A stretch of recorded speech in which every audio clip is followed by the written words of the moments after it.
Hello friend, ફરીથી એકવાર સ્વાગત છે તમારું મારા કિચનમાં, જેમાં આજે આપણે એકદમ સરસ કાઠિયાવાડી સ્ટાઇલમાં ટેસ્ટી એવું ભરેલી આખી ડુંગળીનું શાક બનાવવાના છીએ. તો આવો તેની રેસીપીને જોઈ લઈએ. અને તેની પહેલાં જો તમે મારી ચેનલ પર નવા હોય તો મારી ચેનલને લાઇક અને સબસ્ક્રાઈબ જરૂરથી કરી દેજો. એ ટોટલી ફ્રી છે.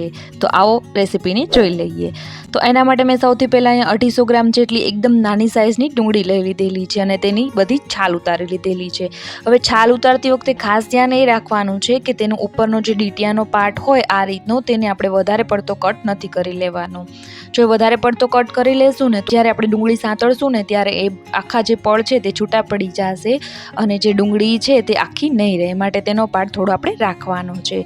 અને એ બધું જ થઈ જાય એટલે આપણે ડુંગળીના 4 કટ લગાવી લેવાના છે નીચેની સાઈડ, આ રીતે. જેમ આપણે રીંગણા બટેટા આખા શાક બનાવીને લગાવીએ કટ રીંગણામાં, એ જ રીતે ડુંગળીમાં પણ લગાવી દેવાનો છે. તો હવે ગેસ શરૂ કરી અને એક પેનમાં થોડું ઝાઝા પ્રમાણમાં તેલ લેશું. અને હવે તેલ ગરમ થાય એટલે આપણે જે ડુંગળીને છાલ ઉતારીને રાખેલી તેને તેમાં એડ કરી દઈશું. અને મીડિયમ ટુ સ્લો ફ્લેમ પર આપણે તેને સાંતળવાની છે. એકદમ ધીમે સાંતળવાની છે. ગેસની જે ફ્લેમ છે તે હાઈ નથી કરવાની. અને ગોલ્ડન બ્રાઉન થાય ત્યાં સુધી આપણે તેને સાંતળી લેવાની છે. વચમાં તેને આપણે ફેરવતા જવાનું છે, એટલે ઉપર નીચે બંનેની સાઈડ સારી રીતે સતળાઈ જાય. તો અહીંયા થોડી જ વારમાં આપણી જે ડુંગળી છે તે એકદમ સરસ ગોલ્ડન બ્રાઉન થઈ ગઈ છે અને તેનું જે અંદરનું પળ છે તે સરસ મજાનું સોફ્ટ થઈ ગયું છે. તો આ સ્ટેજ પર આપણે ડુંગળીને તેલમાંથી કાઢી લેવાની છે. અને અહીંયા તમે જોશો તો ડુંગળીનો એકદમ સરસ ગોલ્ડન બ્રાઉન કલર થઈ ગયો છે. તો હવે તેને સાઈડ પર રાખી દઈએ અને ત્યાં સુધીમાં આપણે શાકના વઘારની બીજી તૈયારી જોઈ લઈએ. તો એના માટે મેં અહીંયા 3 નાની સાઇઝના ટમેટા અને 1 લીલું મરચું લીધેલું છે અને સાથે જ ખાટો મીઠો જે ચેવડો આવે છે મિક્સ ચવાણું તે લીધેલું છે. જો તમારી પાસે આ રીતે મિક્સ ચવાણું ન હોય તો તેની જગ્યાએ સિંગદાણા કે ગાંઠિયા પણ લઈ શકો છો. તો તેમાં મેં 2 ચમચી જેટલા તલ એડ કરેલા છે. અને હવે આપણે તેને મિક્સર જારમાં સારી રીતે પીસી લેશું. તો આપણું આ મિક્સર તૈયાર થઈ ગયું છે. અને તે જ મિક્સર જારમાં ફરીથી આપણે ટમેટા અને મરચાંની ગ્રેવી પણ કરી લેવાની છે. અને તે પણ સરસ મજાની પેસ્ટ બની ગઈ છે. તો હવે આપણે શાકના વઘારની તૈયારી કરી લઈએ. તો એના માટે મેં અહીંયા સૌથી પહેલાં એક પેનમાં જે ડુંગળીનું તેલ બચેલું ડુંગળી સાંતળવાનું તે જ લીધેલું છે. તેને ગરમ થાય એટલે તેમાં 1 એલચી, 2 મરી, 1 લવિંગ અને તમાલપત્રનો નાનો ટુકડો એડ કરેલો છે. અને સાથે જ તેમાં અડધી ચમચી જેટલી રાઈ, અડધી ચમચી જેટલું જીરું અને 1/4 ટીસ્પૂન જેટલી હિંગ એડ કરી દઈશું.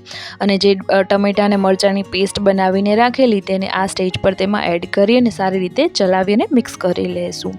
હવે સ્વાદ પ્રમાણે તેમાં મીઠું એડ કરી દેવાનું છે એટલે પાણી રિલીઝ થઈ જાય. અને હવે મીડિયમ ટુ સ્લો ફ્લેમ પર આપણે તેને જે પાણી છે તે બળવા દેવાનું છે. અને સાથે જ જે ડુંગળી સાંતળીને રાખેલી તેને પણ તેમાં આ સ્ટેજ પર એડ કરી દઈશું, જેથી ડુંગળીની જે અધકચરી કચાશ હોય તે પણ સરસ થઈ જાય અને ડુંગળી આખી પાકી થઈ જાય. તો ઢાંકણ ઢાંકી અને તેને આ રીતે 5-1 મિનિટ સુધી સાંતળવાનું છે, જેથી તેલ પણ છૂટું પડી જાય. અને વચમાં આપણે ઢાંકણ ખોલી અને ચલાવતા જશું.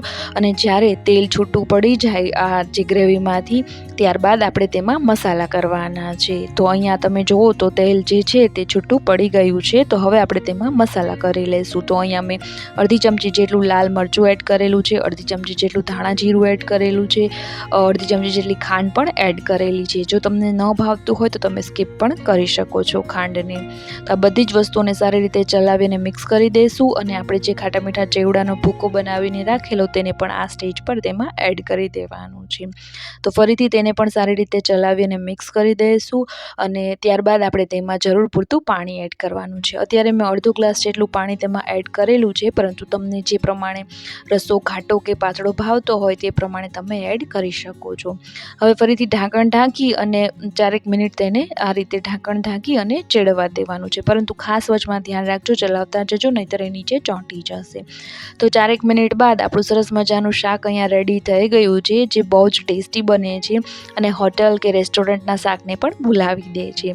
તો આ રીતે ભરેલી આખી ડુંગળીનું શાકને તમે ચોક્કસથી ટ્રાય કરજો. અને સાથે જ જો તમને મારી રેસીપીઓ ગમતી હોય તો આવા બીજા નવા વિડીયોઝ જોવા માટે મારી ચેનલને લાઇક, શેર અને સબસ્ક્રાઈબ જરૂરથી કરી દેજો. તો ફરી મળીશું એક નવી રેસીપી સાથે.